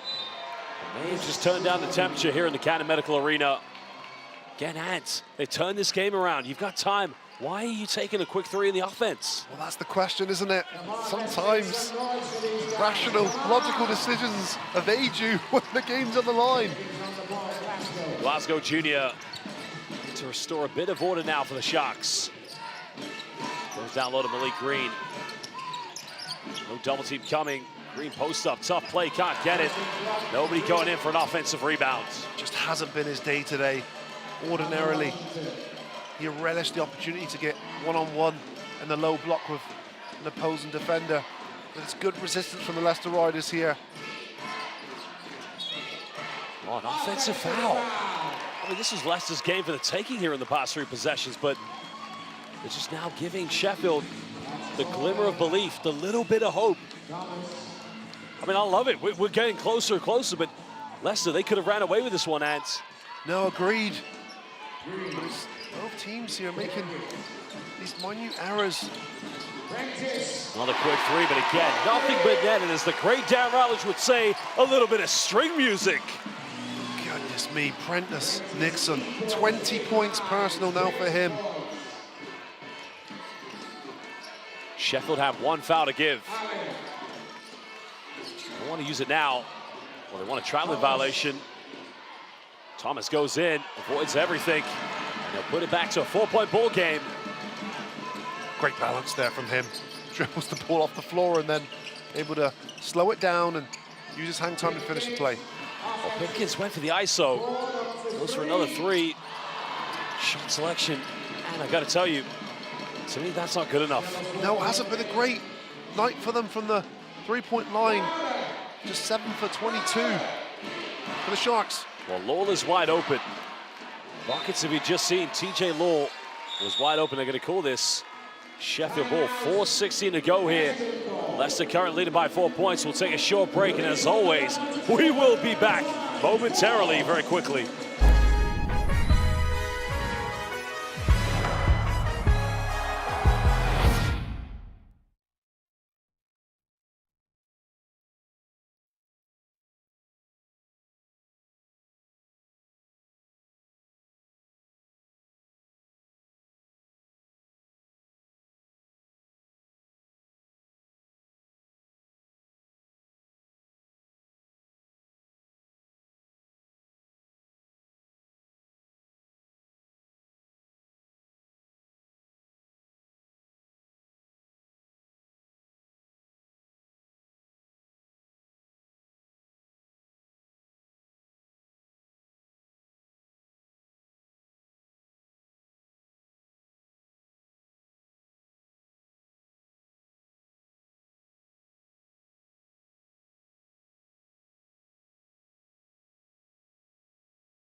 Welcome back. Prentice Nixon currently leading scorer here for the Sheffield Sharks. 20 points, followed up by Jalen Pipkins and Glasgow Jr. with a combined total of 22 points. But for the Riders, Myron Thomas, he's been leading the way here at the unlikely heroes, and there is a turnover. Good pressure there from Jalen Pipkins. You see him all over Teddy Allen, not even allowing him to catch the basketball. That's the best way you can remedy a guy with his talents, is to not even let him catch the ball. Well, if Leicester do win this one, definitely it's been the unlikely heroes. And that's a key thing about a team trying to get back to the finals. When your best player's down, everybody comes in. Nixon, and it's on target. Another offensive board here for Green. Nichols misses last three, missed another one. Wow, just cannot hit from the three-point line. Ordinarily, Sheffield Sharks really good in this building. Myra Thomas, look for a handoff, fakes it. Twisted, turning, spinning. Looking like a baby Kevin Garnett on the floor at the moment. I love the fake spin, and he's having fun right now, Ants. Huge play from Myron Thomas. 24 points personal now for him, just pouring it on. Pipkins got to make this one. It's up. Big time three-pointer. Now it's a three-point ball game. You're right, Josh. He had to make it, and he did. That's a big shot there from Jalen Pipkins. 8 for 25 now from beyond the arc. Hasn't been the best of three-point shooting nights for these two teams. But if you make them when it matters, that's all everyone will ever remember. Doe's got the mismatch. Lowell now doesn't bring the ball down. Big rebounds. Under 3 minutes, still plenty of time. Well, Nichols hesitates. Goes out of bounds. It's going to go to Leicester. Great job by TJ Lowell.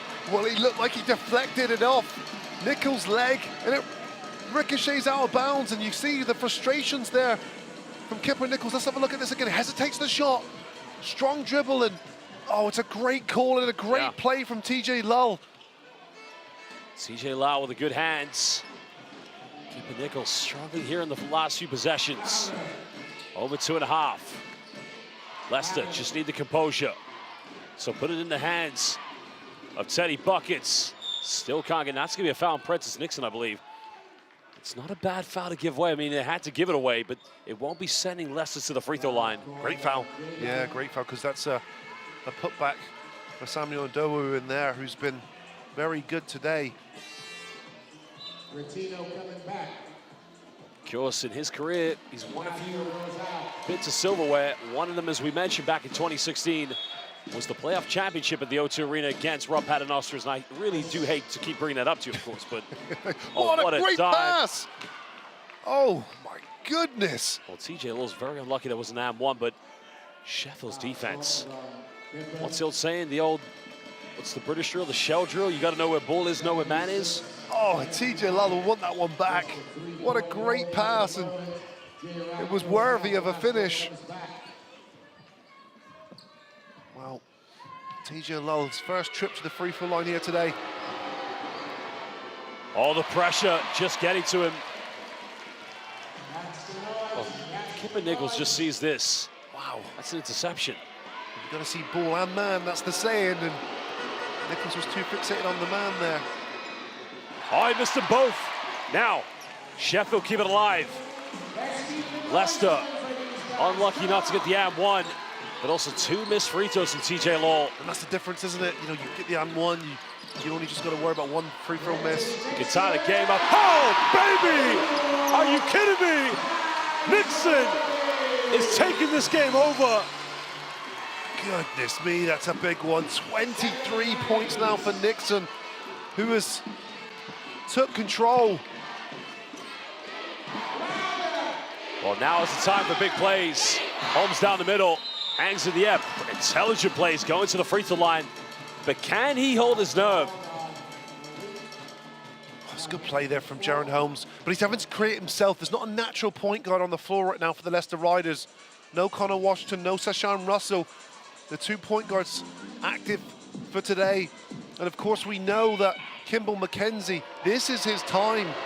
Late in the 4th quarter, you know he's going to make the right plays, but it's Jaron Holmes now having to create. Can he get something from the free throw line? Well, the composure shown here from the first-year player in the British Basketball League. Of course, Rob Paternostra has spoken very highly of Jaron Holmes. So many players have come in this season, and they've gone back out the door because they haven't quite fit into the culture. But here's a player in my mind, he's really done everything to make this his new home. Yeah, I heard nothing but good things about Jaron Holmes. 21 points personal now for him in this game.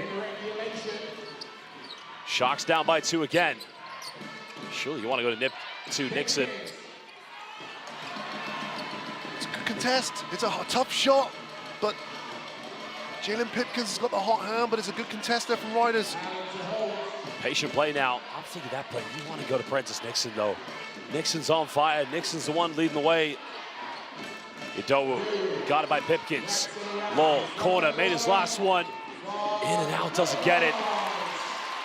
It's a good look. It's a great pass. It's a great look. TJ Lodge just doesn't knock it down.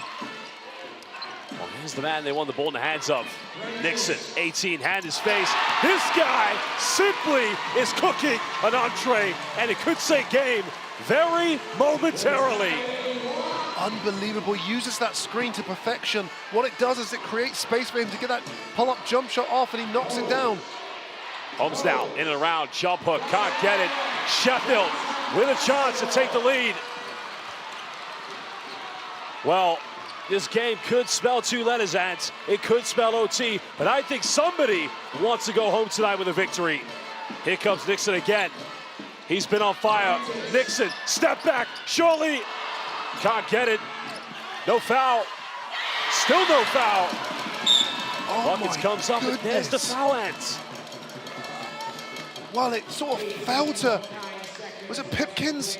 And he misses the layup, and then the defensive rebounders came. Look at this shot from Nixon, who's been making, look at this fight for the rebound. It falls to Pipkins, and he misses the, and then the rebound falls to Teddy Allen, who's fouled, and Sheffield Sharks in the bonus. They'll go to the free throw line here now. Well, I think they were lucky not to get called for fouls prior to that one, but wow, Teddy Buckets struggled here this evening. Not his usual self, but no problem on the first free throw. Some pressure free throws now, aren't they? I'm telling you right now, if they go up by 2 points, Prentice Nixon's putting the ball in his hands, and he's not taking this game to overtime. He's going to want to make sure they win this. Buckets second one, nothing but net. And no timeout, they're going to go. It's Prentice time. He's feeling it. Prentice round the screen, nowhere to go here. Finds Rodney Glasgow Jr. Kicks out, Green, 3. Can't get it. Leicester Riders, they will escape with the victory, but well, the foul's been called. And again, poor execution from the Sheffield Sharks. They knew Prentice Nixon wanted the ball. They smothered him on defense, and then they got a poor contested three-pointer by Malik Green. Yeah, it wasn't a great look. Rodney Glasgow Jr. trying to drag the defender away. It's one more pass there for me to swing it to Nixon, who would have had a better look than Green did there. And these are the instances where you've got to make the right decision. Malik Green doesn't make the right decision on that occasion. But it's not over yet. There's 1.6 seconds left. If Teddy Allen misses one of these free throws, they'll have enough time. See, if I'm Teddy Allen right now, just missed a free throw, 1.6 left. How are you going to get the rebound, get the ball at the floor? Just make sure you hit the rim, but just miss it. Well, you make the shot, though, and it's a 4-point game. 2 possessions. Sure, you do that as well, yeah. There you go. Goes to the NFL play, and that almost hits the cheerleaders. Well, Leicester Riders, congratulations. Big time victory coming from behind. Rob Paternostra, these two teams, they've met in 2 playoff finals. There's Yuri Matishin, one of the owners, standing behind, but it's not the Sharks' night tonight. Tonight, it was a rough ride. The Riders, they have prevailed. They've taken the victory. And I've got to tell you, so many great players tonight, but who was the player of the game? Firstly, incredible performance from the Leicester Riders. Coming into this game, they would have been the underdogs without their leading point guard, team captain, and Kimball McKenzie. But they've done enough. They've mustered enough from everyone else. Encouraging, heroic performances from Jaron Holmes and Teddy Allen, but it's Myron Thomas for me. I thought he was excellent from start to finish. 24 points, 8 rebounds, and 3 assists for Myron Thomas, who made some big plays. Well, Myron Thomas, as you mentioned, 2 rebounds away from a potential double-double tonight. Phenomenal performance here from Myron Thomas. The only way I can put it into perspective was he looks like a baby Kevin Garnett out there. He was shaking, baking, twisting, turning, causing all sorts of problems, and he was phenomenal. He really was, and it was the consistent piece from him as well. I think you've got good contributions across the board, but Myron Thomas was that guy from the tip to the very end, and some of the plays he made, the and one falling out of bounds, incredible. Well, again, the Leicester Riders fans really enjoying the occasion. Big win for Rob Paternostre. 1 win away now from getting to the semifinals. Just a phenomenal performance here from his team. Well, now we're going to meet Myron Thomas, the player of the game here tonight. A phenomenal performance. First of all, Myron Thomas, I got to say, what a game you played. I'm going to ask you, were you a Kevin Garnett fan growing up? Because the way you played tonight, you were just simply dominant inside the paint, in the perimeter, and on the defensive ends. If you're going to mention Kevin Garnett, man, you got to say something about the defense that I played tonight, too. I'm from Cleveland, so I'm a huge LeBron fan, but I do favor Kevin Garnett. I liked what he did with the Celtics and with the Timberwolves, so I shout out to him. Myron, Ant Rowe here, great game. You know, what was it for you coming into this game? Obviously, without your leading point guard in Kimball McKenzie, what was the message given to you pre-game? Kimball told us to stay together. You know, he's here with us in spirit. You know, he's our leader, so we know he's in our corner. But tonight, the guys that we have here tonight, we kind of honed in together and said, like, yo, let's be together, let's be one, and let's get the job done. There's a level of focus from you specifically today as well. Both ends of the floor as well. You made some really big plays on the defensive end. You took a charge. You had to block. You know, is this playoff basketball? Is this what you like doing? Yeah, a year ago today around this time, man, I was playing in March Madness, bro. Like, playoff basketball is my identity, man. I love playing hard. I love playing competitive basketball. And tonight was an actual hell of a show today. So, thank you. Myron Thomas, look, you know, we talk a lot about Teddy Allen. We know that you guys are a good basketball team. Of course, Teddy had his struggles, but at what point in the game do you and players like Jaron Holmes, not to mention TJ Lowell, realize that you've got to step up and give something a little bit extra for the Riders to win? It's not even a step up, I think.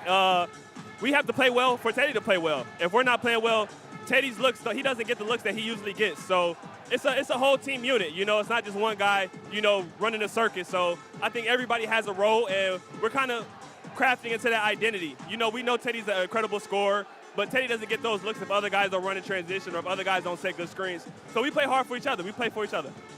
Well, Myron Thomas, thank you so much. Get some rest. Get ready for game 2. If it's anything like this game, it's going to be a complete showdown back in Leicester. Yeah, definitely. I'm excited about next week.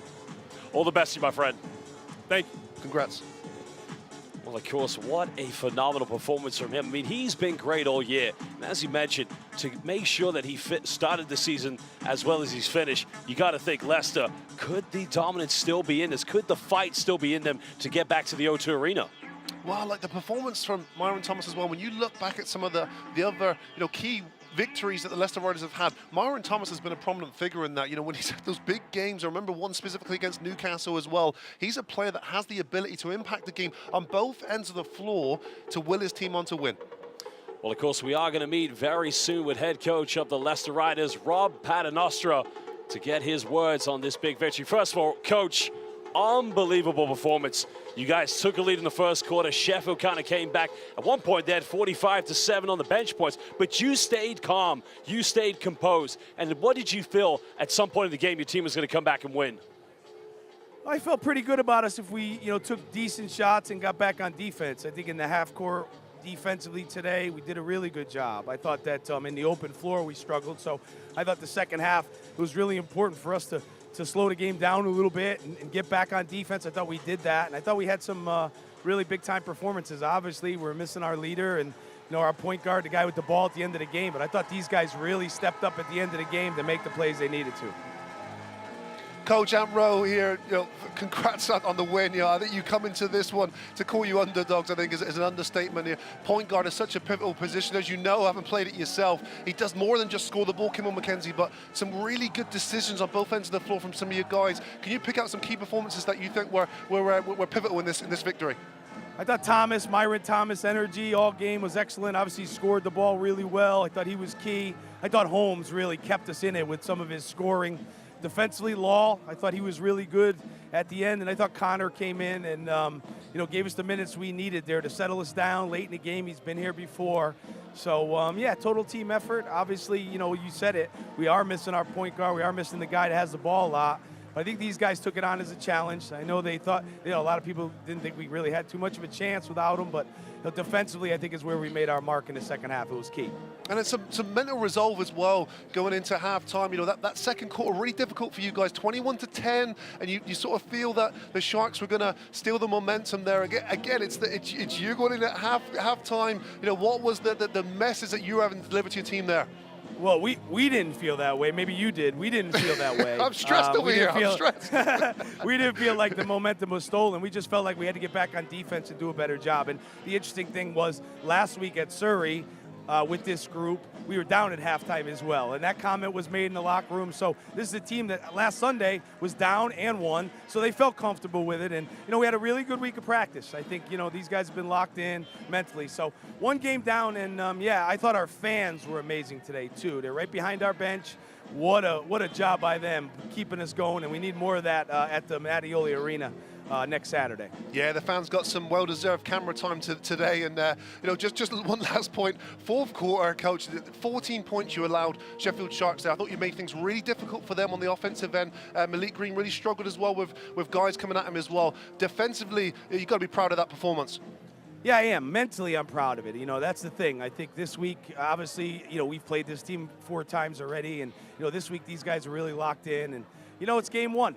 So, we had to bring it. We knew how important it would be, but long way to go. We got to get our rest, have a great week this week, and like I said, having our home court and our home crowd Saturday should be fun. Coach, just want to say thank you very much for joining us. Congratulations on a big victory, and all the best in your next game. All right, buddy. Thanks. Well, there you have Rob Paternoster, head coach, and Myron Thomas getting pictures.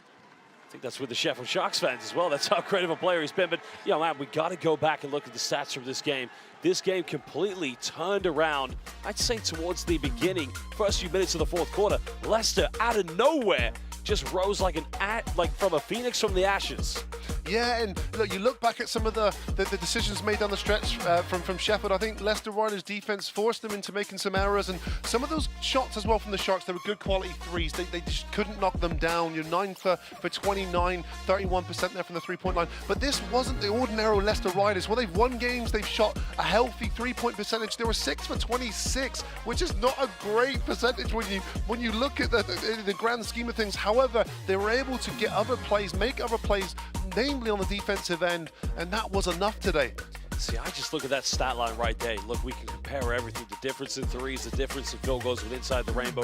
For me, it's the experience that pays off. Sheffield, we know they're a great team. They've been there, they've done that. But more recently, Leicester's been that team. They've been the kings of the British Basketball League. They've been knocked off a little bit by the London Lions. But with a new team with some foundations in there, you pulled through in, crucial points in the game. Because when we looked at the bench points, we thought this game was dead and buried. Yeah, it was safety in numbers, wasn't it, for Sharks? They had some inspiring performances off the bench in Nixon, Pipkins, Glasgow Jr. But it was the Riders' core. It was those 5 guys that got them the way. But as Coach Paternoster said, they had really valiant performances from Samuel Odowu, Connor Washington off the bench. There wasn't the volume of the bench of the Sharks, but the quality of production was certainly there. Of course, what an exciting opening weekend here for the British Basketball League playoffs it has been. It started on Friday night. Caledonia very confidently going in game 1, but Newcastle Eagles just soaring all over Scotland as they won. London Lions, big victory at home for them against the Surrey Scorchers. What a game we had here tonight, but it's not over this weekend, Ant. Another big one. Cheshire Phoenix, this season's British Basketball League trophy champions. They will be taking on the Bristol Flyers. It just seems like the fun never ends. It's starting in a few minutes. Make sure you tune in. Of course, what an unbelievable game we had here tonight.